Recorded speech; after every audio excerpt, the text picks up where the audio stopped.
Well, hello folks. Yeah, 20-second lag.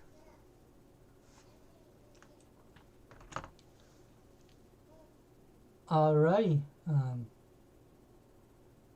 just gonna give it a minute to buffer up.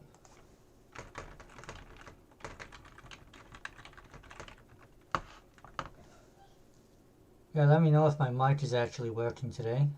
As all you know, on the DConf, I always have trouble with it.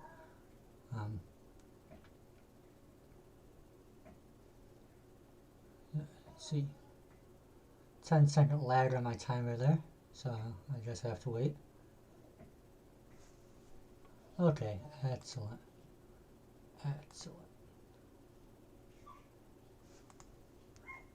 Alright. Well, let me close my image viewer here written in D, and my timer written in D, and that's my little script written in C++. Ignore that. That doesn't exist. So today I am going to finish what we started last year with our little coronavirus game. But first, just let me show you a few of my little helper programs. This is my timer source code, and it's got all kinds of UDAs used to set the keyboard shortcuts, and then a little style thing all in D. Pretty cool stuff. Once again, that looks like that. And my keyboard shortcuts. Very exciting. Anyway, my image viewer, I'll show that very quickly too. Again, a nice little D program.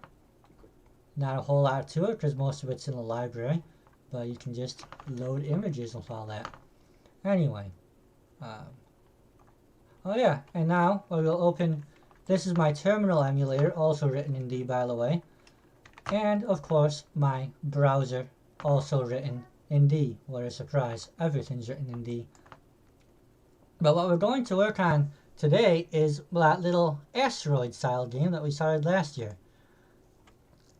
This is my giant font. I hope it's all readable to you. But what we did last time, as you might recall, is to start by creating the little vector things, and then a little bit of game, and it compiles into WebAssembly, or you can run it locally.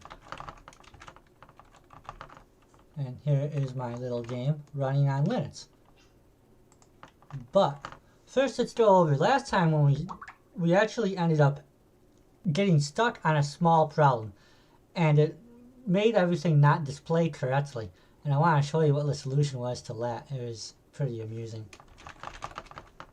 Over in the code, when we started adding things, I did it by there it is. You append this little object strut to the thing, and it turns out I left an argument off, and then since the strut here is it has floating point things, so when I left that off, this ended up being not a number. So then when it multiplied the angle, that became not a number, and then it put left through to the vertex, and that became not a number, and that became not a number, and before long we had nothing to display on screen. Easy fix there was to add the thing, and I added this little constructor that does list.tuple. The built-in constructor for struts do not actually require all the parameters to be there, whereas if you define one like this, now the compiler will tell you if you forget a parameter, thereby saving us the trouble in the future. Oh yeah, the other trouble we had last game was when it was sending control updates, all of those were going to the same ship, and there is no release button. So if you press any button, you would just start spinning out of control. I fixed that earlier this week, so now it sends event.pressed, which tells it to press or release. So let's take a look at what we have so far. This is my WebAssembly server and my nice little D browser. And this is the game Ronaroids. Let me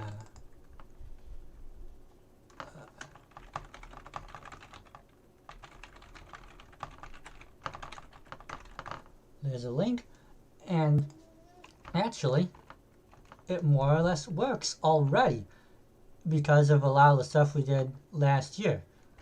And now if one of you clicks that link, I will see because you will pop up on screen too. And I'm going to wait for someone to do that, and then we will demonstrate that. I am player 1. Over here, the multiplayer server, like I said, last year we started that, and the controls didn't go correctly because I was sending the wrong events. Well, that has since been fixed. So let me pop this window off to the side somewhere so it's kind of out of the way, but we'll keep it in view. This is a little CGI.d program, and for those of you not familiar with CGI.d, it is the oldest continually maintained D web framework, which I will absolutely trumpet all the time. I started it back in 2008 to replace some PHP code. Hey look, there's another player. By the way, there's about 10 seconds lag between chat and the stream, so you'll recognize that. But what this little program does is it keeps a list of all the WebSockets, and you have to connect to it as a WebSocket, and the library makes this relatively easy. Check if it's a WebSocket. If yes, accept it. And then down here we start the game thread because it's now a connected player. And I do a bit of cowboy and G-shared synchronization here to put all this together. But really the server's responsibility is to take in these commands from the WebSocket, send them back out to everyone. So this little loop is just everyone who's connected. And then the game thread is run up here. And this is where it actually does the updates. And I tried various timer things to keep everything in sync. When you hit the key, you'll see a little bit of jank in the controls. That says I'm not actually very good at making online multiplayer games. I've never done it before. So this is my amateur attempt at syncing up with the server. But ultimately, I ended up going with a little mono time update here. And it just loops through there, sleeps, and updates it. And this thread keeps that state. On the server side, it does the very same thing. And then it resyncs periodically as you input controls.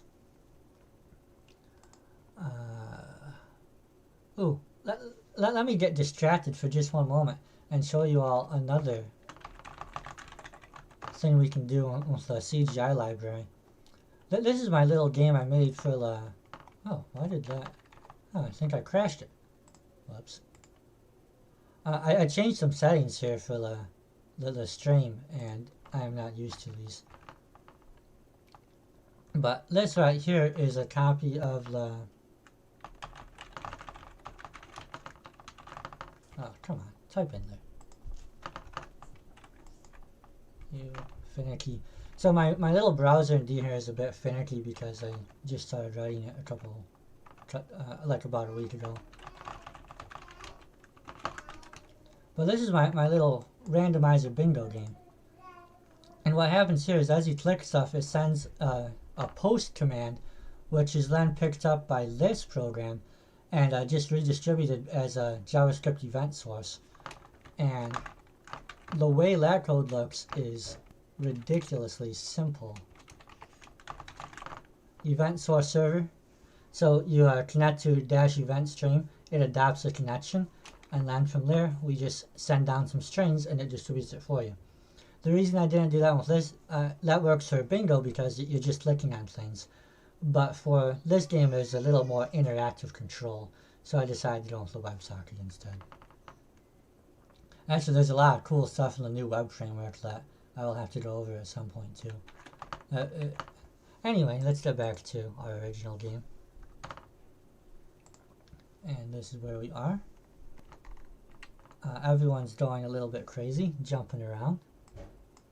But I think what we want to do here is when things get crazy, we will want to actually color the player ship differently than everyone else's. And then my collision detection routines up here. I did write some bounding bots code, that's all. Bounding bots is the simplest thing. But then each one just calls out to these ships based on what happened. And all these functions are, of course, stubs. So we'll come back and flesh that out at some point. Let me... Guess I am. And yeah, this is my bounding bots code right here. My color.d has some convenient little rectangle intersection functions. So it just does that. And then I said, let's get more precise as we want to. Hello, little baby. Do you want to come up? But really, I'm happy enough just leaving it at bounding bots. Yes, you're a nice baby. Say hello to everybody.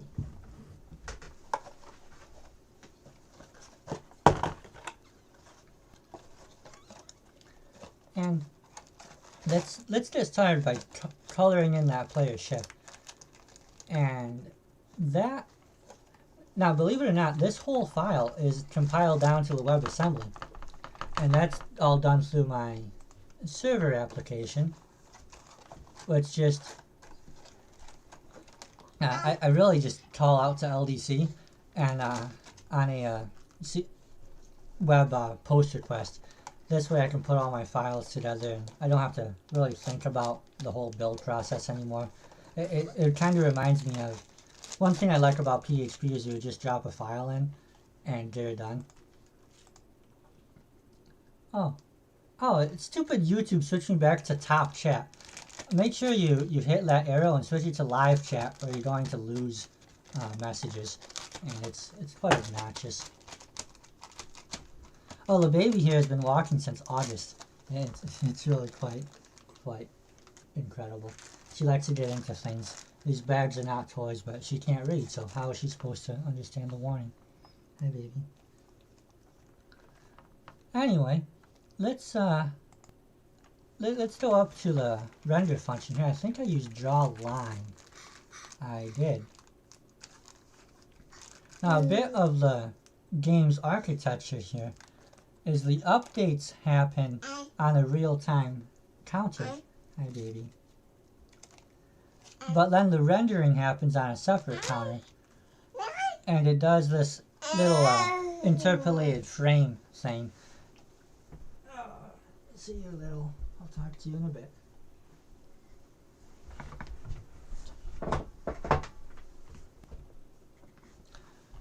And as a result of this interpolation, you can get those smoother looking animations anyway, even though the game actually updates every 50 milliseconds, so it runs at 20 FPS, but it draws at closer to 60. And this is an argument I have a lot on chat rooms. People want to run at some maximum speed, but really you want to decouple the drawing from the physics updates in just about any game, so you can have very consistent results on gameplay aspects like collision detection or movement. And then for drawing, you just interpolate those frames to get the smooth effects without coupling that in. And then if your computer is too slow, you can simply drop some frames from render and devote that processor time back to the actual update to keep your game running. Well, we can probably demonstrate that in a bit. So yeah, what I want to do here is change these draw lines over to draw polygon. And to do that, we're going to have to write a new function over for JavaScript. So my WebAssembly runtime is it's an all custom job. I have my own little Phobos modules, well, stubs anyway, but it has what I need. And then copies of the arsd modules with just implementation specific to JavaScript. And this standard.math, what I was doing for a while is to eval some JavaScript and go ahead and leverage that system. But the eval process is a little bit slow, and I was able to optimize that with some caching on the JavaScript side. But still, every time you cross the barrier between D and JavaScript, you pay a bit of a price. So for a function like sine and cosine, which I'm calling for every vertex in this program, I wanted to speed that up, so I just popped in a lookup table, and it's kind of lame, but it does a job. And then for drawing, again, what I was doing previously is over here you would call out, this is a little bit of op dispatch magic. So when you do property, you would send that over to JavaScript as the index operator, and then send the data and go ahead and call it. And that works really well occasionally, but if you're doing it all the time, you waste a lot of CPU as JavaScript keeps evaluating this data. What I ended up doing instead was I made it goes add command, and this all puts it into a buffer. Let me find that implementation. So it pushes it all onto this little buffer, and then when you're done in the destructor, now it calls this function, which is implemented back in the JavaScript side right here. And then this is a plain simple switch that actually pops those values off of the thing and executes them. My implementation is not great. Like, you can see what I did with font. I just assumed one and popped some numbers off, pretending they're strings. But the result of this is I cut my CPU usage down to like 20% of what it used to be. Now, one thing I want to point out here, and this was a crazy time. This little line here would complain that there are numbers out of bounds. And if you can guess why, you would have saved me a lot of hours. Turns out what happens is the WebAssembly JavaScript thing requires this to be aligned. So when I was making my array over here, I am using enums in other places, but the enum thing could be translated over to JavaScript with a bit of meta programming. But who has that kind of time? It's 7 things. I can keep track of 7 things. But anyway, this command stack here, it would be, you would end up appending to it. And where is object.d? So for WebAssembly, I wanted this minimal object. There's Sebastian Cope's Spasm project. He actually did a port of actual D runtime over, and he got most everything working. What ended up hitting him was in WebAssembly, when you pass arguments to a function, like say you're calling this, these 2 arguments are pushed onto a stack that does not exist inside the address space of the program. So the deeper into a call stack you are, the more possible pointers there are that is not visible. And the D runtime garbage collector scans the addressable memory. And then if it doesn't see a reference, it goes ahead and frees it. But when there's a reference it can't see, like for example on the shadow WebAssembly stack, it's bound to prematurely free that. And I don't think there's a solution outside of compiler support.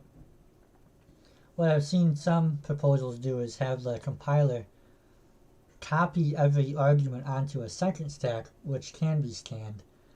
And that's kind of a pain in the butt. And so I ended up going with exceptions you can throw in WebAssembly, but you can't really catch them. That's something that the standardization committee says they're working on.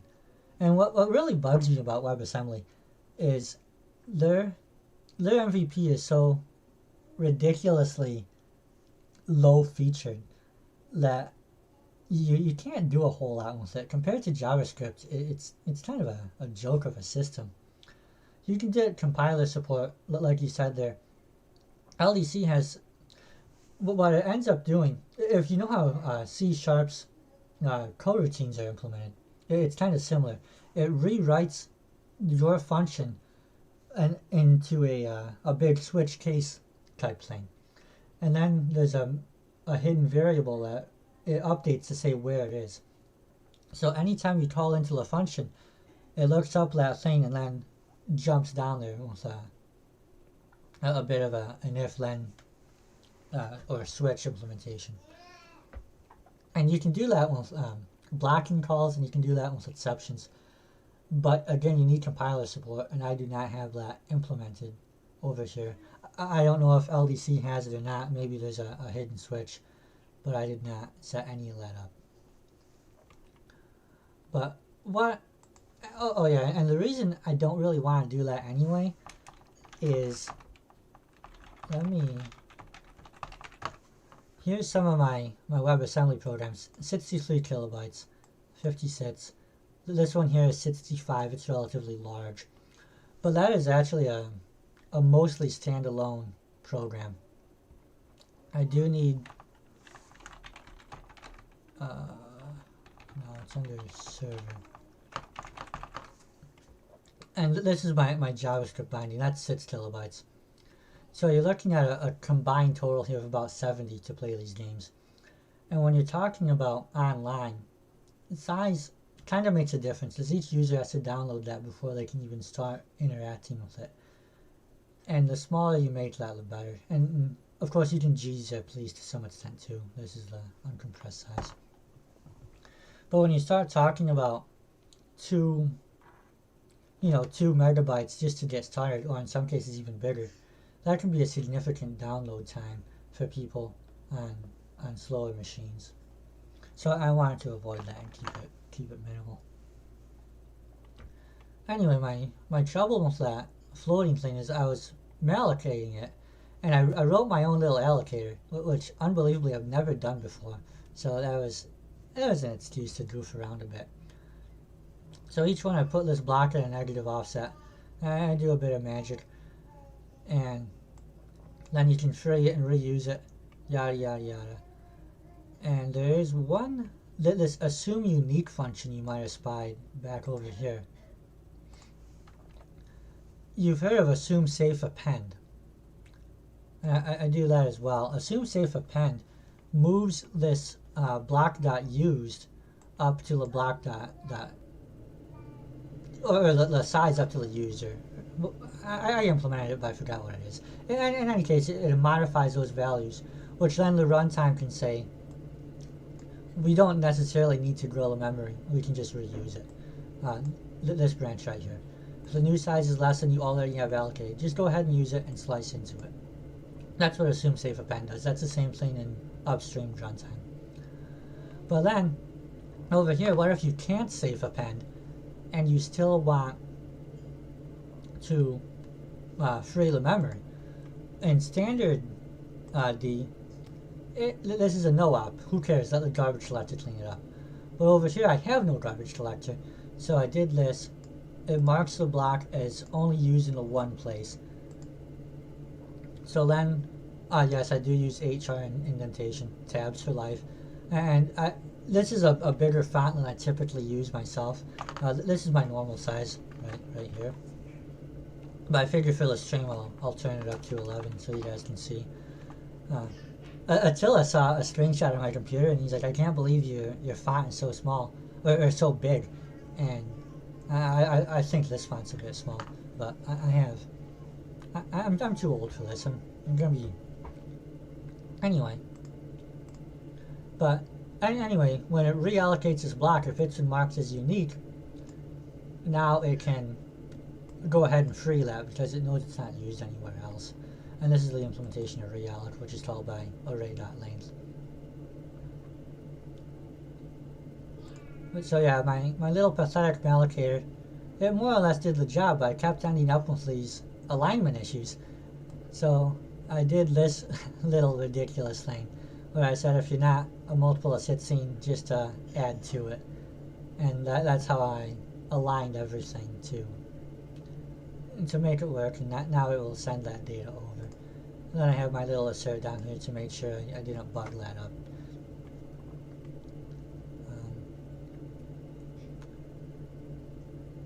Yeah. So we have the very same source code here for the user, but the library code is able to leverage the unique capabilities and limitations of the JavaScript environment. So that's how I was able to make that work. Okay, so I wanted to auto if, yes.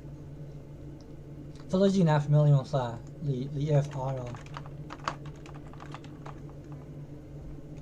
this is an implementation of app apply, and the rule here is you call a delegate. If it returns anything other than 0, you have to return it. And it turns out if auto makes that very convenient. You can also do that for cases like this where you're doing some calculations, or if you're doing a dynamic cast or any other null check.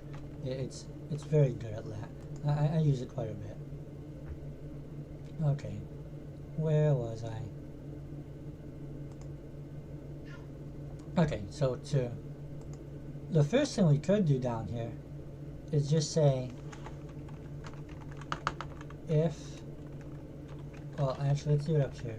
Draw object if object.owner equals my number, and D will tell me if I left that in, but that's okay.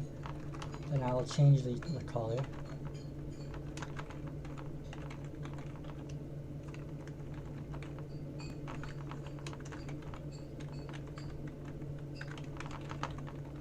Otherwise I'll use white. And now if I, compile my Linux version here. Whoops. Oh yeah, Painter.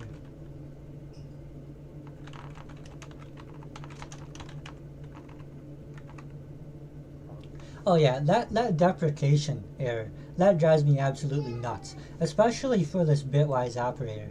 This one just flips the bits. Why is it giving me this stupid nonsense? So out of a bit of anger towards this misdesign in the D programming language, I will not cast that just to cast it back. I will instead let that stupid deprecation message give me an excuse to rant every single time I see it. But now I have my, here on my Linux version, I'm now a different color than everyone else, which means I will stand out. Set tab stop, whatever. Fine, I'll do it for you. And those of you on WebAssembly, let me click force recompile, which really just deletes the cache. And by the way, look how quickly that compiles. Like, even LDC does not have to be slow to build. If you have a nice little thing, you can do much better. But anyway, now I can actually see my own thing on the WebAssembly version as well. Tab stop 2. I don't want to. And for the rest of you, if you want to refresh, you should be able to get these colors as well. Where else was I? Oh yeah, let me show you guys the Windows version really quick here too. So, this is a remote desktop into my other Windows computer, and remote desktop doesn't like being streamed like this.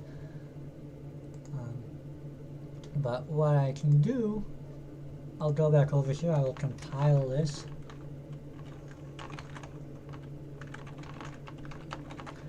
And you might notice I have these.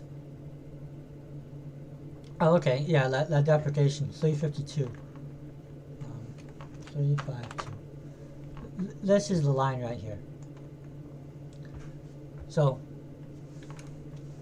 all this line is doing is the kind of stuff, little bit twiddling stuff. If you're using types like ushort and ubyte, it's probably because you want to mess with the bits and these things matter to you. But what happens is, anytime you do any operation, and this is something D inherited from C, but anytime you do any operation, both sides are promoted to integer or to unsigned if they're unsigned, unless they're 64-bit longs, in which case it'll go to long and ulong. But what the difference between C and D is, in C it will convert back by truncating to the original size. So over here, what it wants me to do is that ridiculous nonsense, and now it should silence.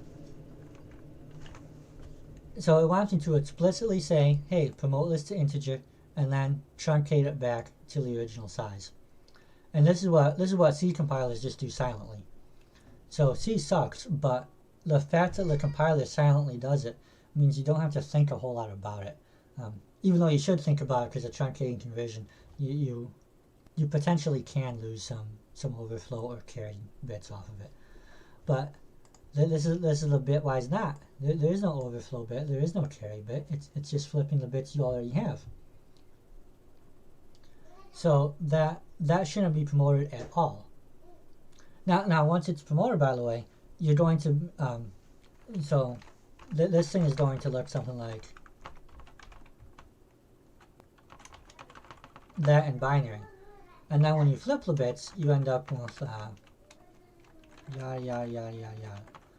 Now when you do the this is why the value range thing doesn't work, because when this is cast into integer, it actually gets extended out to, yeah, you get the idea. It gets extended out to a bunch of zeros.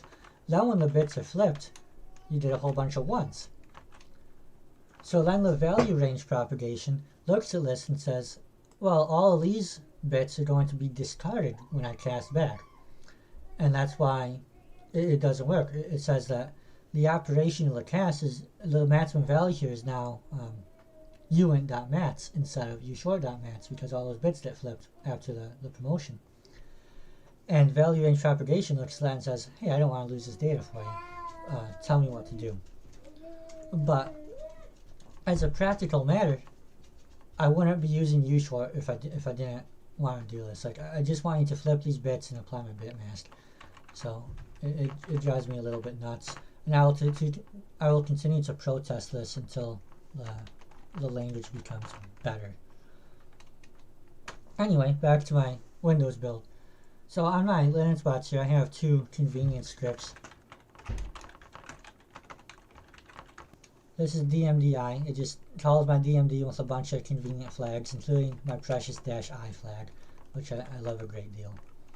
And then there's DMDWI, which is the same thing, but it's running under line. So now I can line 64 and test this little function, which is not working. I don't know why. I'll cheat and restart the server. There we go. But now, let me copy that over to my actual Windows bots here. And I have a network share, which will let me go into test WebAssembly.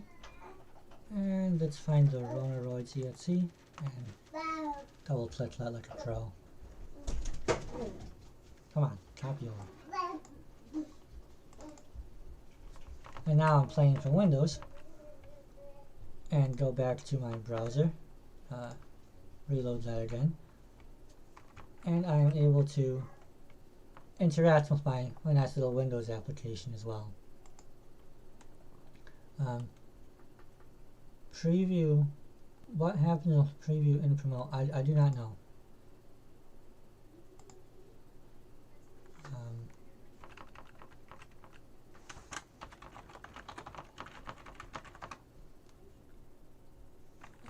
I can't type. Okay, well, preview and promote, it goes ahead and works without complaining. So that, yeah, whatever. I'll take it if it gives it to me. By the way, when do preview switches ever actually become not preview switches? It's like standard.experimental. It's been there for like 8 years, and at some point maybe we should have a policy where if it stays as a preview for over a year and it hasn't been merged, then there should probably be hell to pay. It's a bit ridiculous that you have so many things just sitting here on ice. Well, that's my rant about development again.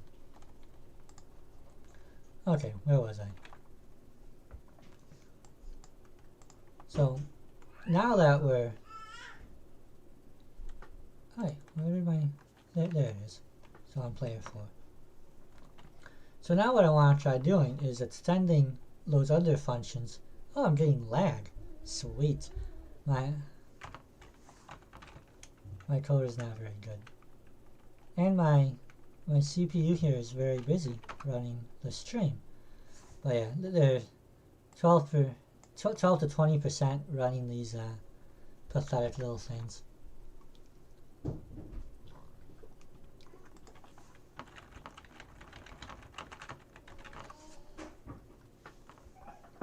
So let's get back to work here.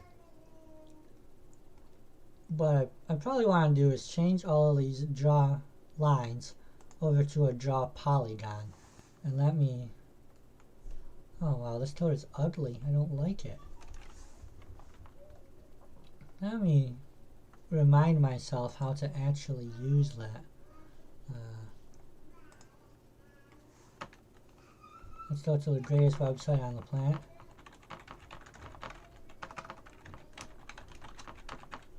Draw polygon. Hey, look, there it is. Draw polygon. So this one, I need an array of points to send it. So I'm going to want to,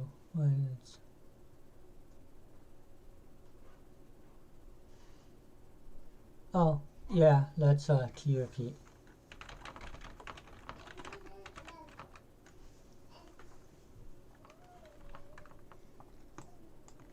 So once I get this implemented, I should be able to run it over in Linux. So I want, how many points does this little polygon have?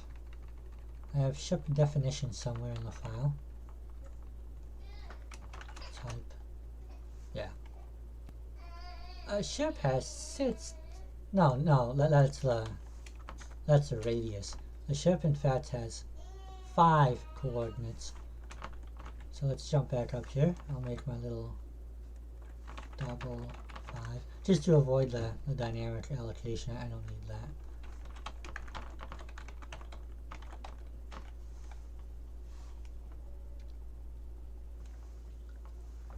And what I surely will want to do is to, in fact, go through all of them.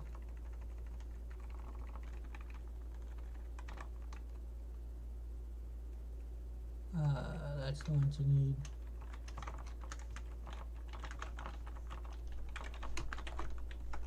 let's do some ads.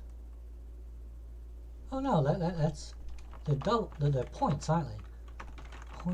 0.5. Yes, that's right. Which means now I just want to do. Oh wait a minute, there can be more on that. Now let me just make that buffer. Let's make it big enough. That's good enough. Equals that very same thing.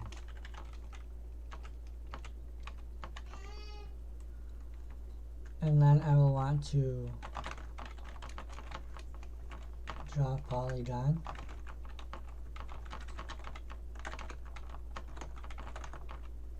And with any luck, this is going to work.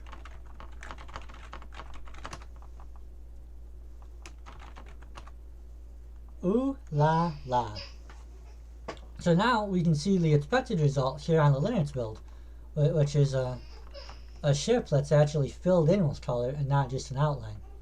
Because draw polygon will, it first strokes it with the outline color and then fills it with the fill color. So that is the behavior we're looking for over in JavaScript.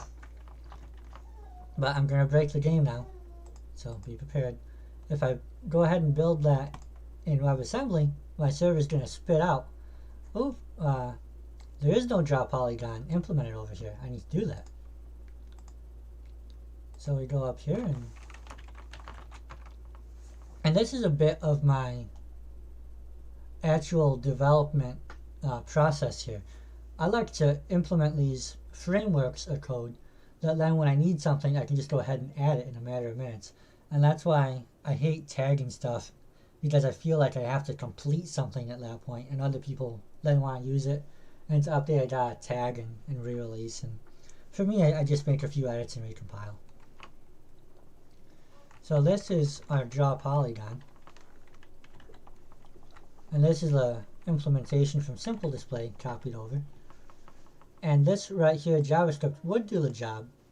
But since I'm doing this new add command, I gotta change that a little bit. Okay. So I will, I have an array, so I need to actually push some values to it and not just add command. So I will, no, where is it? I can do this a little bit differently. Yeah, there. I'll add command. I think 7 was the last one I used. Do I have an enum up here? I don't. Oh well, I'm pretty sure 7 was the last one I used. Yeah, so I'll make this number 8. Go back to polygon. And then we'll just go points.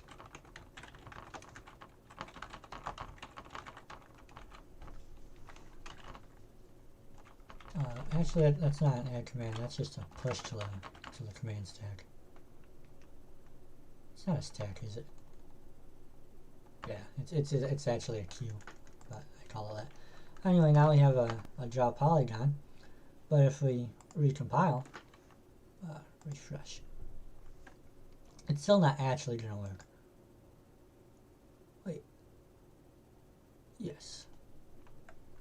Because it's not. But yeah, that's true.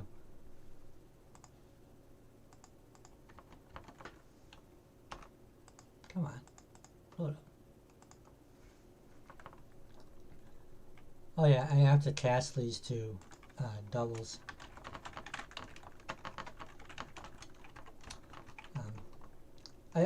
That's because I'm lazy and I didn't implement very much type conversions. It just comes across as a single thing.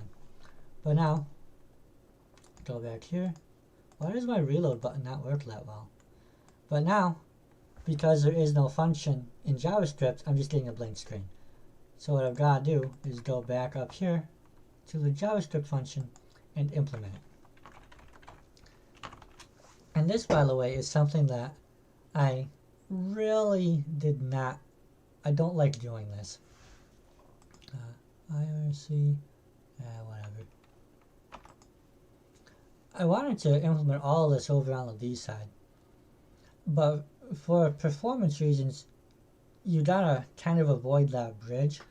And what I could do is make this a big string over in D that it evals and caches once. And I wrote some of the framework for that, but I never actually finished it. But in theory, actually, I could generate the JavaScript from CTFE and D, send it over, and have it evaled over on the JavaScript side. And that would be kind of cool. But I have like 10 active projects at any given minute, and there's 10 more added each hour. So I have to, at some point, just do stupid things at work. So I'll begin the path.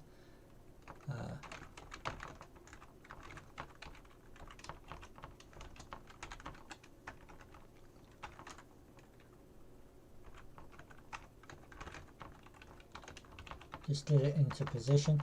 And this is another quirky thing about the JavaScript canvas.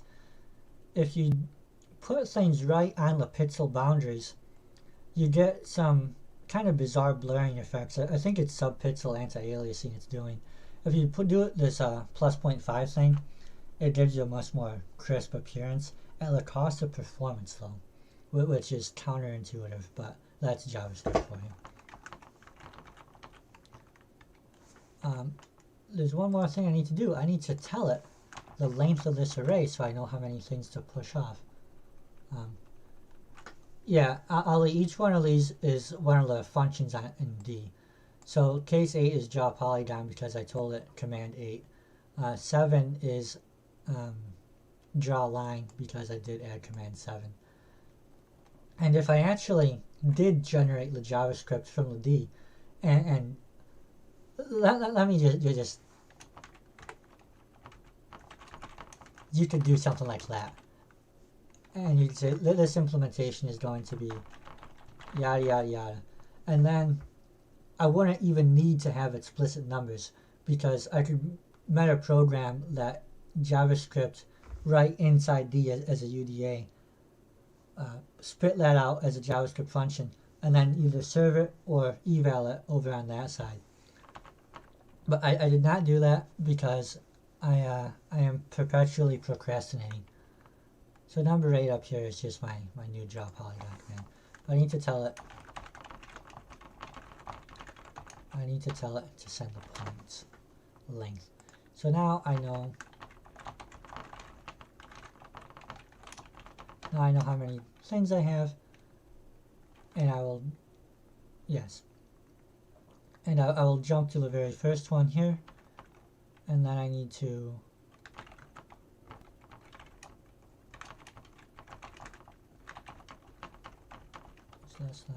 actually I just did the first one, so I'll do that. Count, you know, your basic loop here. Range length. That's my X. That's my Y. Then I should be able to close my path, fill, stroke.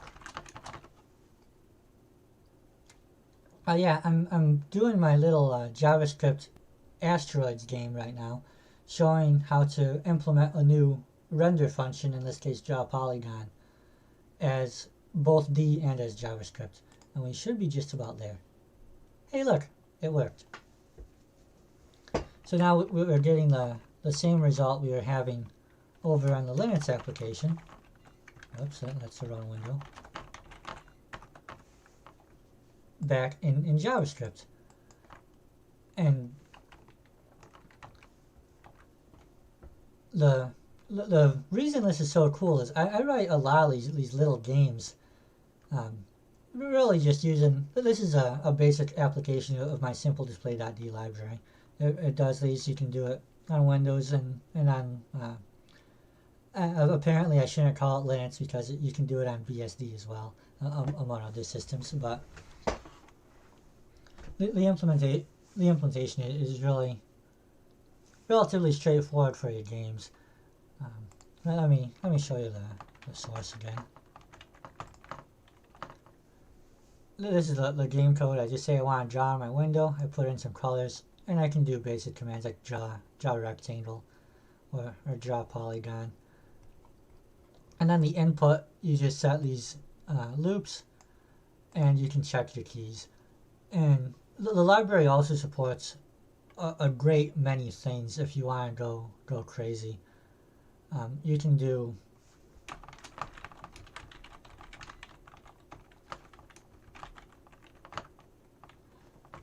if you want to do shaders and all that stuff too, you can go ahead and use your OpenGL 3 and it will create all those contexts for you. Load the dynamic library, that's all built in. And then I have some helper classes to compile your shaders and bind your data to OpenGL.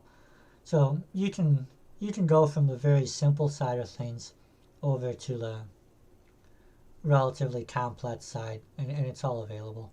And in fact, if you really want to,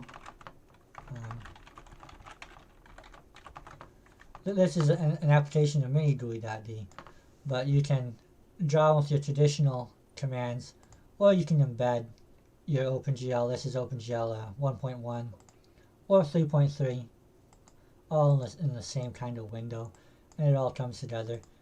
Or you have my little browser, which is also a mini GUI.d widget. I will open program browser.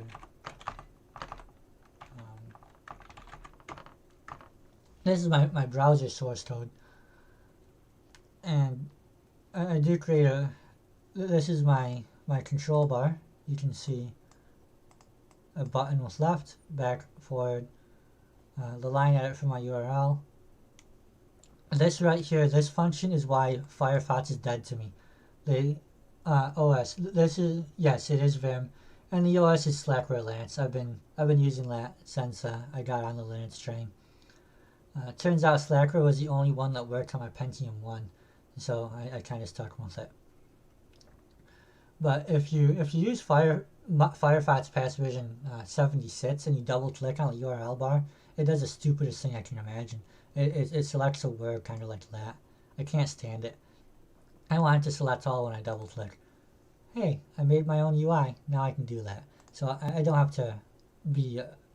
I don't have to deal with their bad decisions anymore. But this is all this basic event stuff. Mini-GUI.d, by the way, is kind of based on JavaScript as well. I've done a lot of work in the web world. So to keep things simple, transitioning between them, in JavaScript you say add event listener. So over here I also did add event listener, and you can do prevent default and whatnot.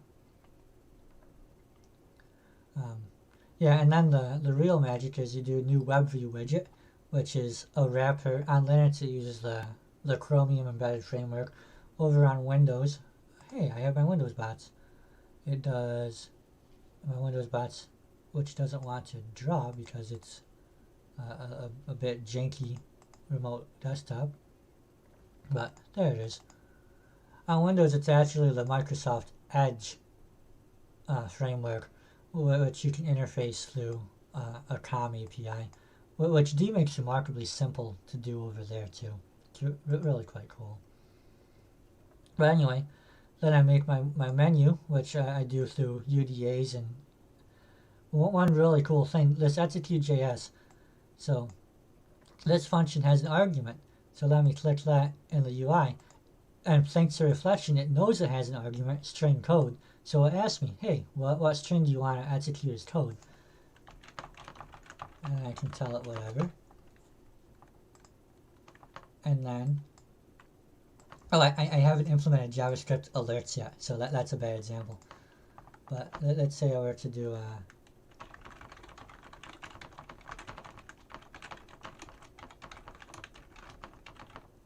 now I'm going to enter, and it is going to, if I hit cancel, it just forgets about. When I hit enter, it will call this function, given the things, which is going to run JavaScript in the browser, and it should clear my thing right out. There you go. And then it doesn't like to reload for whatever reason. So I'm going to have to go back. Hey, I think I killed it. My browser's a little bit buggy.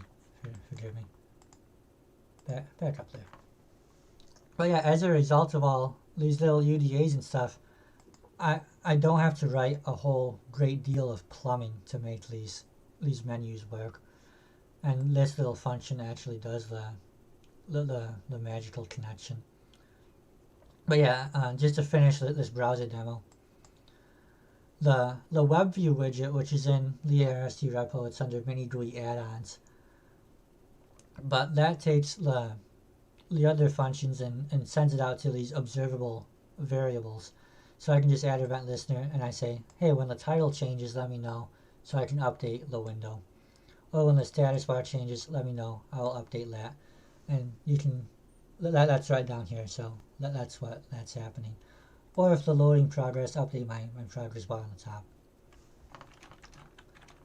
And I will just very quickly mini GUI add-ons web view. So that state change, it's actually a templated class which implements the event. And then I have this little observable mixin which just creates properties that dispatches that event when you change it.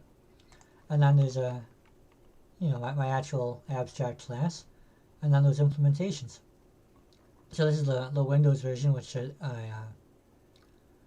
it's a COM API, so I have to do a little bit of reference counting, but hey, this is D, I can make reference counting wrappers on the fly. And then I also, to do a callback in COM, you create a class that has an invoke method, and it's a little bit verbose, but again, this is D. I can just send it a lambda, and it it scans what this function is. It knows the arguments, so it will just do that and generate the anonymous class to forward that data to it. And then com strings are passed as a, you have to free the memory in a particular way. So I just took this, now it calls this function, copies it to the database, and frees it when it's done. So I end up doing quite a bit less work. And over on the Chromium side, this is a C++ API wrapped into C. So I again have to do a little bit of reference counting work, which is slightly different than COM, which is bizarre. But in any case, you have to do a few things here. So I again made a reference counting helper. And it generates, these are C struts that I generated with a dstep out of the existing thing. And it scans for function pointers and creates a class so that I can override and have a more natural syntax than the C model. And as a result, the compiler will also, I can do a few conversions like reference count at the entry and exit points, and the compiler will tell me if I forget an argument or forget to implement a method. So I'm able to really do quite a few nice little things. Yeah, this is that CEF template creates the base class with the abstract methods. So that's how I did that. And for those of you who want to use the mini GUI library, like this is all available to you too. So you will be able to just say new web view, add it to your window, and be done with it. Okay, where was I?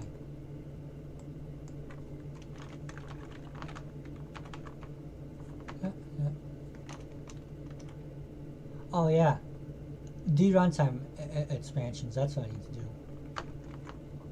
So when I was, yes, I can open any URL, like it's more or less a full-featured browser.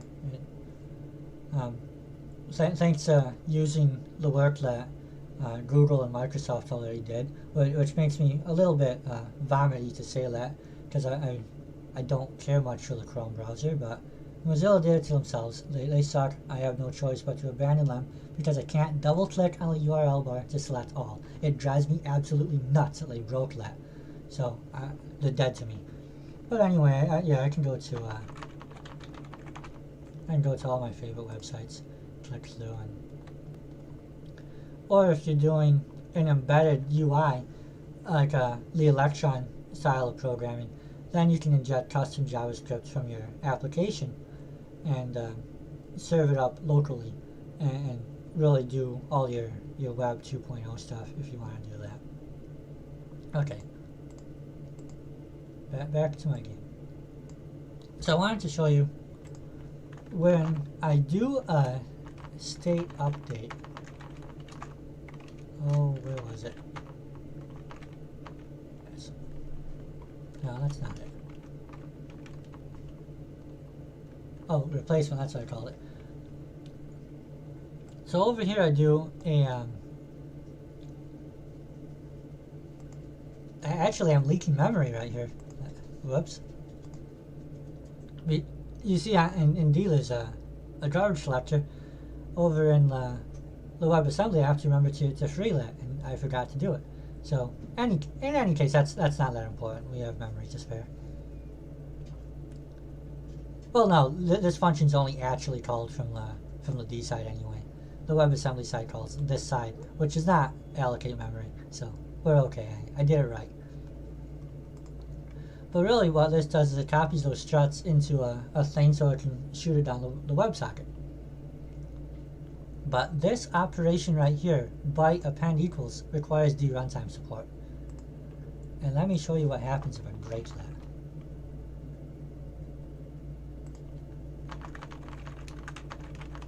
Goodbye. Back. Recompile. Oops, now it's broken. And it's going to give me a... Hey, where did my menu go? Show DevTools, that's what I want. So now you can see that there's a missing runtime function, So to do this custom runtime, you you have to kind of get used to copy pasting stuff as you need it. And I ended up taking that, and I did not implement post-blitz, but I don't need it for my use. But all this does is array append, which I had done before. That sets the length, and then you mem copy to copy the stuff in. So that's all you have to do. But these functions are a good example of what could be templated inside the D runtime. So this calls type info, but what info do I actually need off the type info? Well, that's is if it's const, it'll send you back to the unconst. And then I want the size. And why do I need the whole type info structure when all I need is the element size? And so if this was a template, instead of generating a whole bunch of type info that the linker can't strip, just because I need one element, I could just do array append, and then it'll go tell me the actual types that are over there, and then I can just go, hey, look how convenient, I already have that information. And there's now the D runtime would be a lot smaller and more pay as you go as a result of doing this, because you don't need the type info classes anymore. And if you do need the code, it's going to generate on demand, and it'll help to really keep things minimal for cases when you don't. Now let's suppose you do need a great deal of these and you don't want to generate, umpteen million copies of this function. Well, you can still just, instead of doing that, I will just pass that function. You can type erase in your code with an inline thing that my throat's getting so I talk too much. But you can do that kind of type erasure and forward it to a single runtime implementation, so you get all the benefits of the template without the code bloat cost.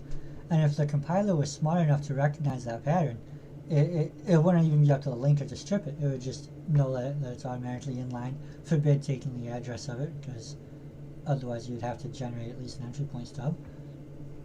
But then you can just pass the info you need as needed. But anyway, and some of these functions, by the way, like array cast,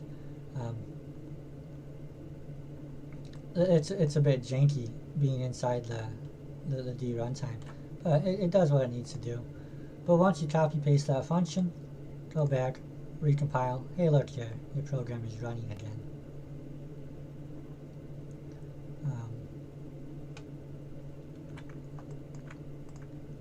I want to clear out the state, so I'm going to restart the program.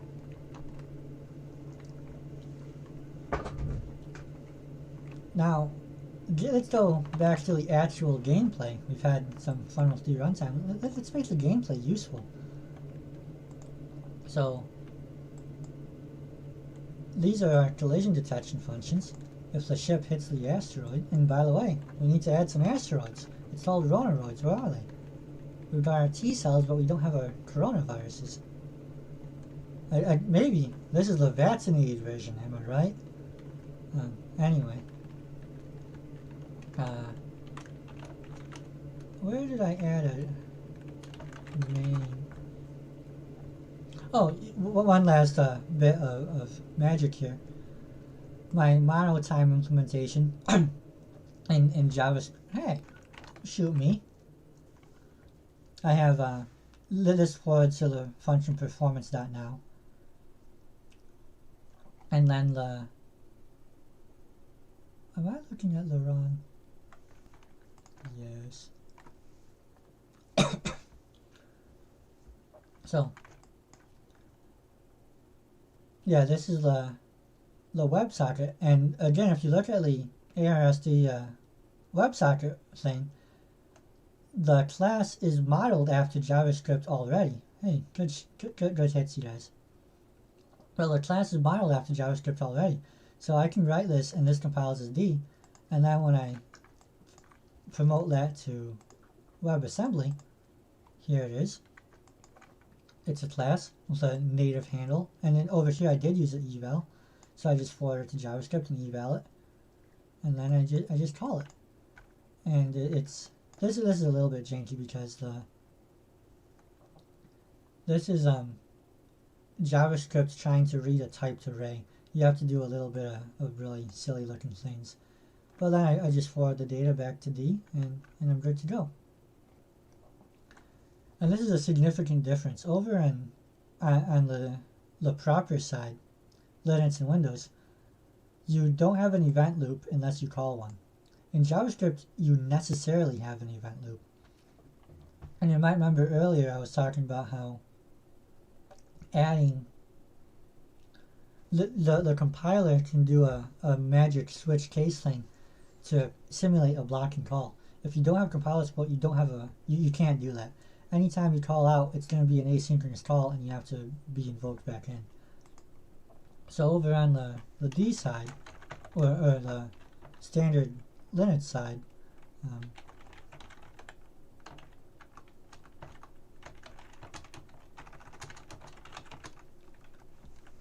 I need to actually reconnect these sockets. So I get the socket, and on Linux it just takes the handle and adds it to the event loop. Over on Windows, I have to request it a little bit differently. Actually, that's not the version I used. This is the one I used. Because Windows sockets and the rest of Windows are two separate systems, but you can combine them. You tell it, trigger this event, and now I have a handle to the event, which, when that's triggered, the event loop will see this and call this function, which actually loads it up. But in JavaScript, you don't need any of that because the browser itself already has an event loop.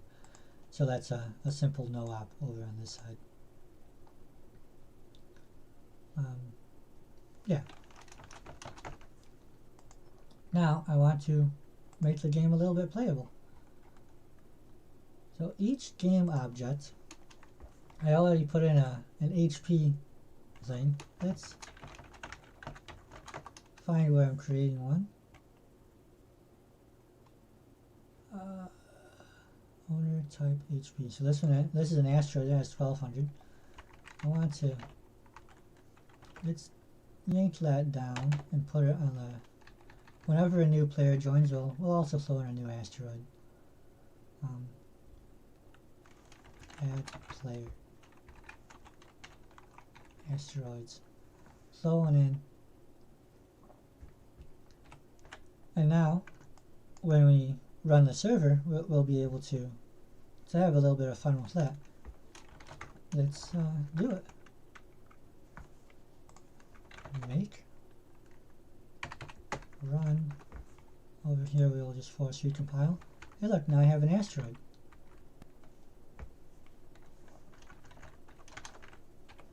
And we'll recompile the Linux version.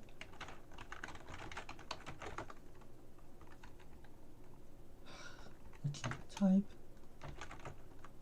I'll add myself, and there I am. So now we actually have something to shoot at instead of just blasting at each other.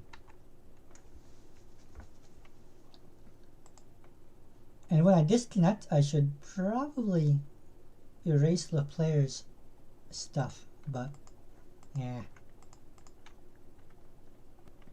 So now, back at this teacher to start. Yeah, I think if you want to start from scratch, it depends how much programming experience you have. Ali's book is great because it does not assume any prior knowledge. So you can, if you never programmed before, you can skim through it, or actually just read the whole thing, even though it's a big book, and pick up a lot of that knowledge. Or you can skim and find stuff you don't already know. If you've used C++ or C# or Java before, a lot of D is pretty easy to learn, and you can pick it up just by, I'd say take a few examples.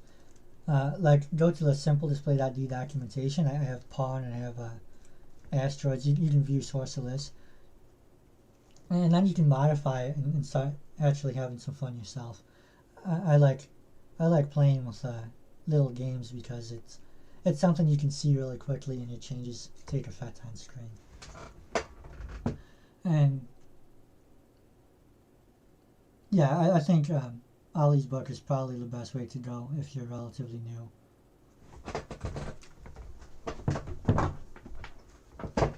Okay, back to the game. We need ship hit. So this is my collision detection loop. After updating the position, I go through and do the ships hit any bullets, asteroids hit any bullets, ships hit asteroids. Bullets do not hit bullets because I didn't want the loop to be n squared. I know I'm lazy, but that's how I did it. And all of these stub functions we can just fill in. So let's say ship got shot. We could probably go minus equals, let's say you lose 100. Asteroid got shot. Let's say the bullets are very effective against them. Ship hit asteroid. This is bad for both of them.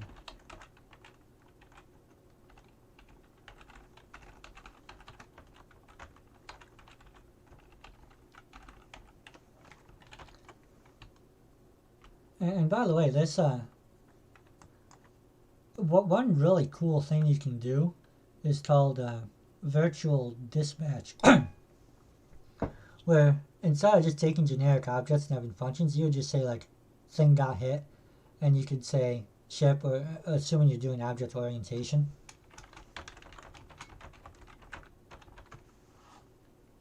And you can just write a function that says your whatever classes, and then you can go through and implement that with just about 100 lines of decode, and it'll do your cast and pick the right dynamic overload. And it's kind of a cool little style to do. But over here I'm using struts because I wanted to shoot bytes down a line. Ooh, people are talking to me in IRC.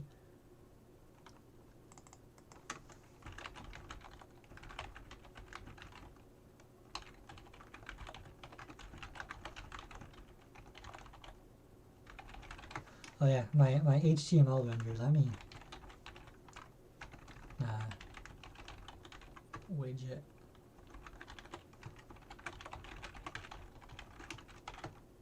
Does it still work? Come on, where is that?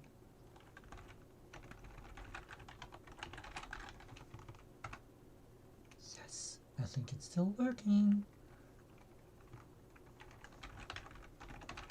I'm so easily distracted. This is why I don't finish anything. I didn't have a main function. Oh no.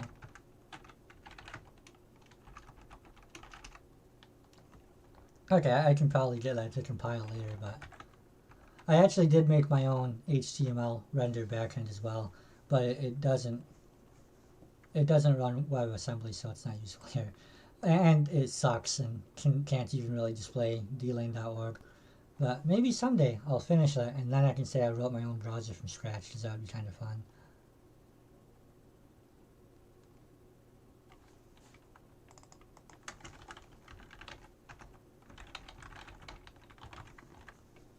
But, oh yeah. Okay, yes. So, what?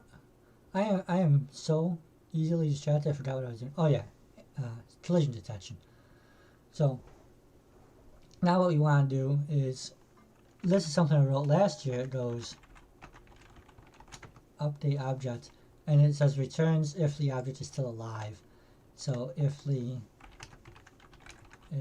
object.hp is less than or equal to 0, no, it is not alive, and we can just get rid of it. So I have to recompile the server because it runs a copy of the game too. Whoopsies. Oh, it's an asteroid on a ship. And of course recompile the client. But now, if I go up there, oh dear, we're colliding. Good thing it's kind of forgiving.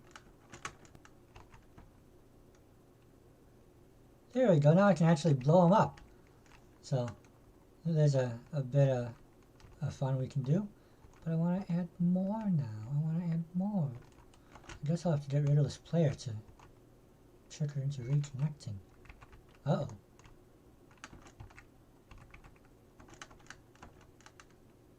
Ah, that's a constant bearing decreasing range. That's never a good scenario when you're on a ship.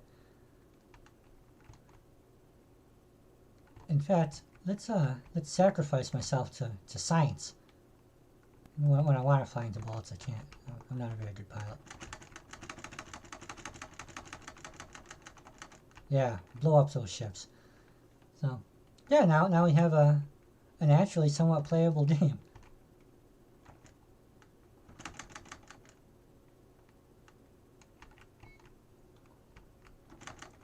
Now, the next thing we should probably do is, I guess we should actually do a display for your amount of lives left.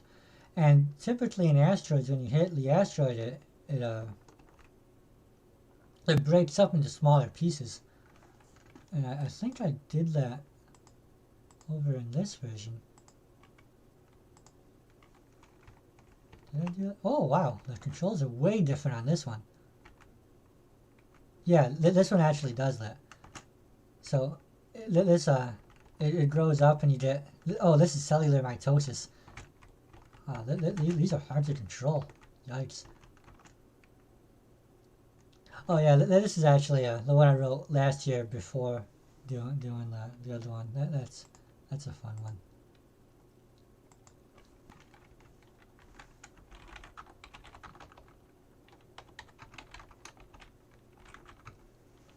Yeah.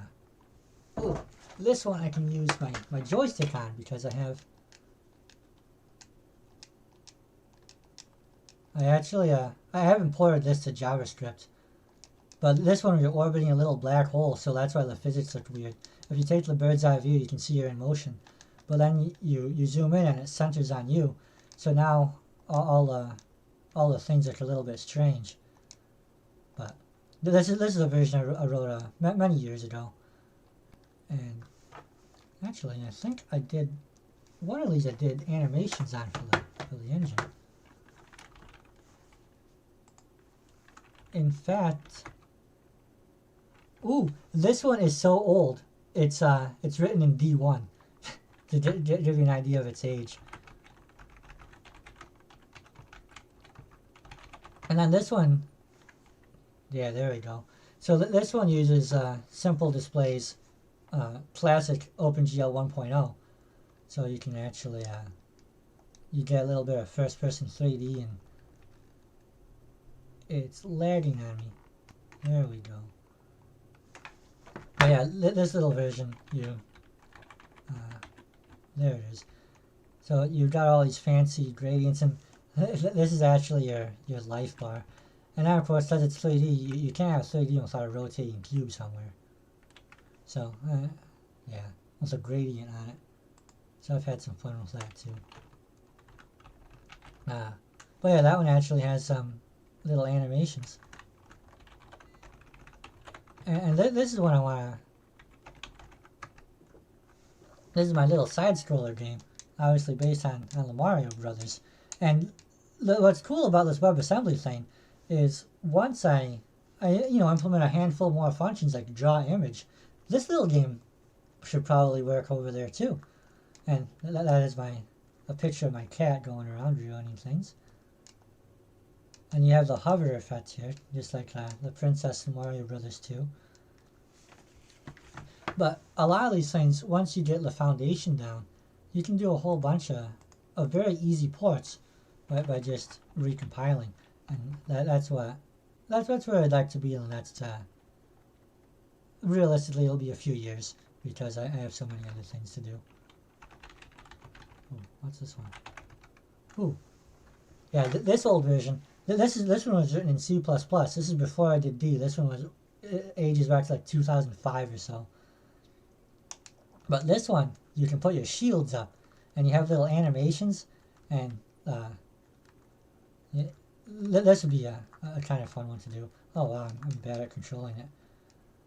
But you actually have to watch your fuel on this one. I just ran out of energy, so now I have to put my my things back up to bleed off some waste heat and absorb some solar energy, and then my energy bar gets. So you can go far more complex with the games if you want to, if you have the time to write it. I haven't. We could do a side scroller D, man. That'd be pretty easy to do. And this one, this is another. I wrote this game in August of 2004. Take a look at how complicated this is. You got all kinds of effects. It's kind of based on StarCraft. You send your little ships around. And go. You can even teleport. Use a special ability. Now you've got all kinds of fancy stuff. Now, really cool game. Let me hit make again. Blink and you'll miss it. That is a full rebuild of the entire game. It happens in about 1/10 of a second. D used to be outrageously fast at compiling, and that's not using a minimal runtime or anything like that. That's just the way everything used to work. And those of you who haven't been with D long enough to remember that, it was glorious, and I wish we could have it back. But over here, just a reminder, that force you compile, that was pretty quick too. So D still got it. I'm not sure. I just grabbed my controller because, but I didn't implement that in JavaScript. But you can do all kinds of cool things with this language. Do I have any more cool stuff to show off? Yeah, we're almost out of time here, so I think I'm going to leave the game at this and get and probably just spam a little bit. For those of you guys who haven't looked at WebFreak's new thing, he just put out a new version of the Visual Studio Code plugin, and I was testing that for him. And look at that, you have autocomplete. And if you're into that kind of thing, it's got dub integration and I haven't configured I didn't configure a debugger, but there's all kinds of stuff you can do over there if that's your thing. I'm telling you, D's pretty great, and we can do a lot of fun stuff. Let me the space clone flexbots, yes. Scoreboard, respawn, and energy bar. Yes, we do need all those things. Oh. If you guys have any questions or anything in the chat, let me know. I'll be keeping an eye on that. Otherwise, I'm probably just going to go down my programs and find a few cool things to show off. Here's a bit of magic.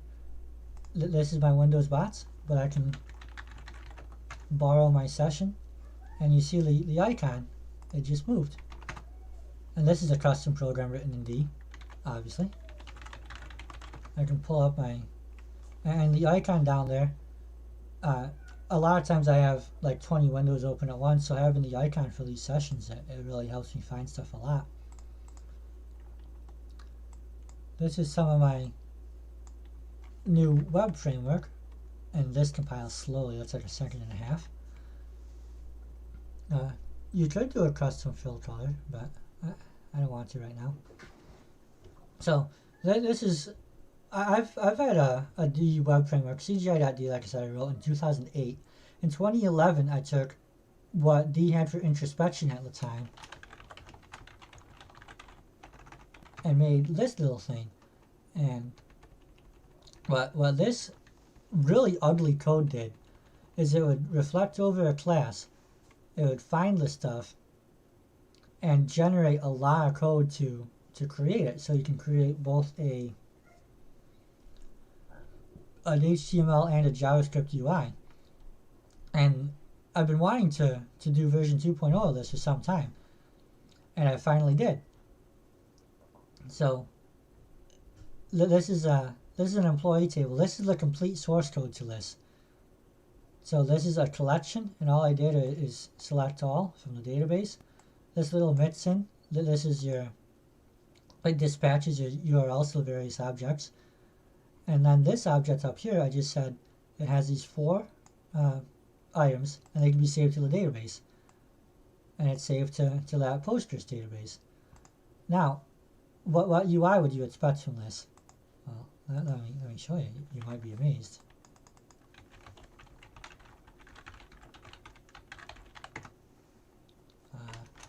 Apparently you would expect a 404.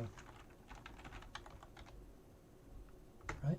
Yes, that's the address. That's because I put it in /employees is my REST object. So now it knows what fields are in the database, so it looked them all up. It knows I want HTML, and you can format an array of structs into an HTML table with list. And then since it's a REST object, it knows that I have operations like edit, save, delete, and it does all this through the full generation. Or let's say I want to do, maybe I'm a JSON fan, so I can do that too. And my old web.d would actually also include format equals CSV. I did not implement that here. But on my old one, you could also do CSV and get that downloaded. And what's cool about this is, I think this is the real power of D. We take the static information and generate the amount of code that, if you've written Ruby on Rails, you have to write routes, you have to write controls, you have to write views and models, and it's tedious. I'd like to automate it. But then sometimes you end up with something that is more complex and you can't do it automatically. Come on, Windows, don't be janky. Well, in that case, you can use templates. And this right here, that's a curiously returning template. So I can say, I want to present this as something else now. I just want to show it as a div. It builds so slow. But now when I build that, it's just a div that says testing. So I can take the automatic thing if I want it, or I can customize it and have all this rich compile time information that feeds into it. Because I can do whatever reflection I want to it over there. And I'm able to take that into a, oh, my brain's firing. A web template. Where's that? I don't have that one open. But let's say I were to go into the, this is my little demo LMS file. I want to start, I will actually serve that thing. Address already in use. Whatever.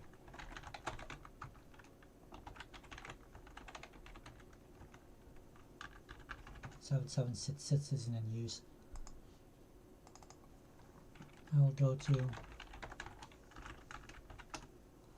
so this is my fancy little learning management system. I worked in education for a while, so I wanted to have some fun with this. And you got quite a few pages, and now you'll be a bit surprised when you see the source code for all this. Oh yeah, I also integrated my documentation generator with a custom theme. So if you're working on this thing, and in theory you would have other programmers working on it, you can go through and read all this stuff. And this is actually one of the most documented examples I've ever written of my web framework. So I'd like to get it live at some point. But let me show you that code. It was under main. So this one actually does, I don't use the mixin, I just build my own thing, and it dispatches all this.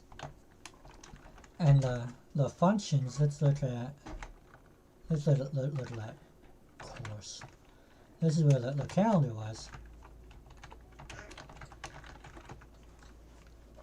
And it can return, it returns data and it returns a template. And then the template's calendar, right? No, course calendar. So then you just write your standard HTML, and you can call back into my fancy libraries from the script and have that style of programming. And so when people say that D has no web capabilities, like obviously there's Vibe, but then there's what I've been doing for quite a time longer. Creating windows, that's gonna be exciting. But yeah, we are just about out of time. So I'll stay on for about 1 more minute. If y'all have any more questions, type it up quickly. And we will sign off here momentarily.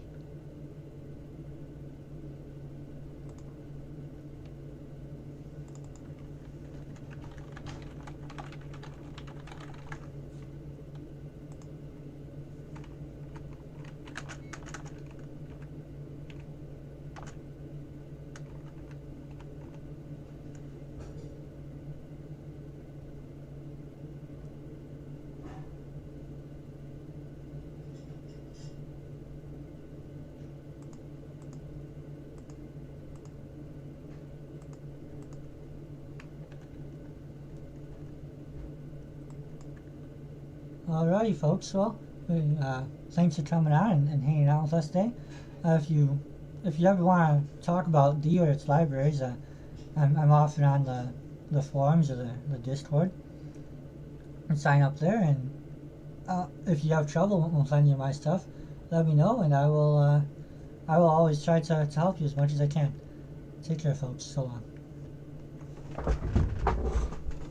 Oh yeah, I gotta show you my awesome outfit. You see, I've got a nice combination of Battlestar Galactica, Star Trek, and American business on. This is the best outfit we've ever seen.